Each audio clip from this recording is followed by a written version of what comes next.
Nagsimula sa isa, naubos ang 5, hanggang umabot ng 15.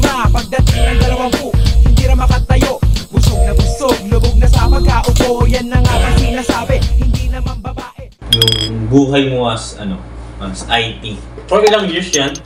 For 10 years na kasi ako. Yun yung unang trabaho ko. Naalala ko pa nun. Pangalawang taon ko pa lang, sabi ko magre-resign na ako. Kaso doon dumating yung tinatawag nilang comfort zone. Nagkaroon ako ng work na kaya kong gawin kahit sa cellphone. So, kunyari, naka-duty ako. Papunta na ako ng Pampanga, gano'n. Kasi magno-notify naman eh kung may So, mapanood ng manager ko to dati. Hello. Ayun. Parang kasi di naman ako nahirapan dahil yun nga yung course ko. Sabi ko, kaya ko to. Tsaka ako naman kasi, ang mahirap lang sa akin pag papagawin ako ng bagay na di ko alam. Ang kailangan ko, yung baga may susundan ako for beginners. May pattern na. So, sisimula ako sa ganun hanggang sa mapapamiliarize ako. Then maging expert ako hanggang sa yung pinakita nilang step sa akin, haluan ko na ng pangtangad na which is mas dadali para sa mga susunod na papasok. So, nagsimula ako, ang term sa amin is internal services. More on technical support siya. So, parang kami yung tinatawagan ng pang may issue or papaayos ng computer, ganon, di makalagi.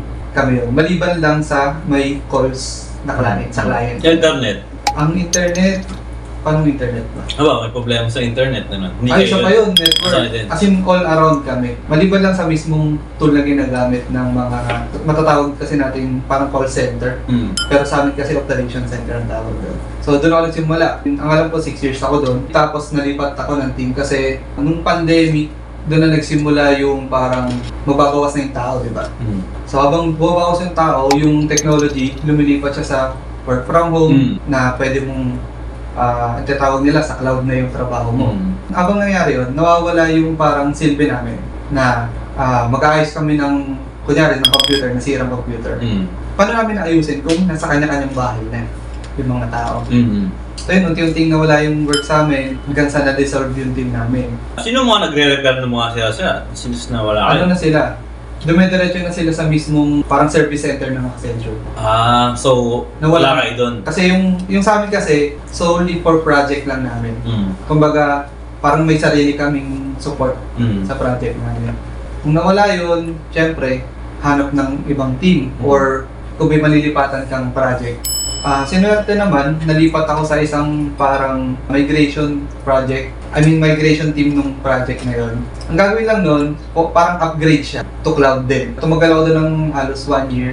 Siguro dahil nga sa tamad ako na gusto ko mapadali yung buhay ko, parang nakita nila na ang ganda ng potential ko. Sabihin natin, may mga mas nauna sa akin dun sa team na yun, pero parang umangat ako kagad. So kumbaga, gusto ko malaman to, ayoko nung matagal akong nag-aaral para dito. So parang gusto ko, pag binigyan ako ng trabaho, matatapos ko agad.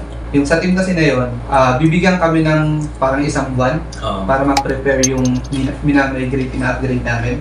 Pero pwede yung tapusin ng 2 linggo lang. So yung sinasabi mo parang tamad na diskarte, gusto mo mapabilis yung mga trabaho? Ayoko nang tumatagal yung trabaho ko. So yung sinasabi mo potential? Nakita nila. So, inaasahan ko, syempre, yung tipong ako yung magpapaturo, hanggang sa'yo nagturo sa akin, after mga 3-4 months, ako na yung nagtuturo sa akin. Ikaw na yung master?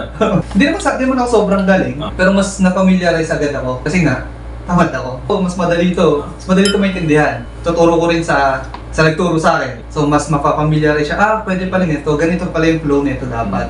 Ganun yung nangyari. Talagang literal na papadaliin mo yung buhay.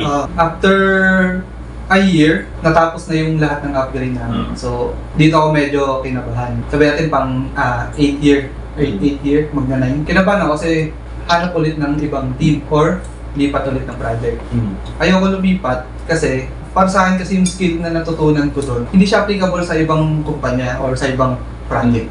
Kumbaga, yung mga ginagamit nila is homegrown lang. Naisip ko sa sarili ko, paano ko ibebenta yung sarili ko sa ibang kumpanya. Ang kaya ko lang naman ibala is yung generic na sinasabi. Madali ako matuto, hardworking ako. Hindi pwede yun. Ano na ako nun? 29? So parang last year lang yun. Di ako kubuha doon kasi pwede silang kumuha ng mas bata na sa akin. Tapos mas mura pa yung bayan. Sabi natin, sa tagal ko doon sa project na yun, kilala ako na masipag din, may mga tumulong sa akin. Hanggang sa, hindi pong yung mga kasabayan ko dun sa sinabi kong migration team, naalis na yung iba nakahanap ng ibang team. Ako nandun pa rin. Kumbaga, floating resource ako. So kung sakaling kailanganin ako nung isang team, pwede ako tumulong, pero hindi ako permanent na member doon. Yun, nangyari sa akin, may kumuha yun sa, nasa operation center na ako ngayon.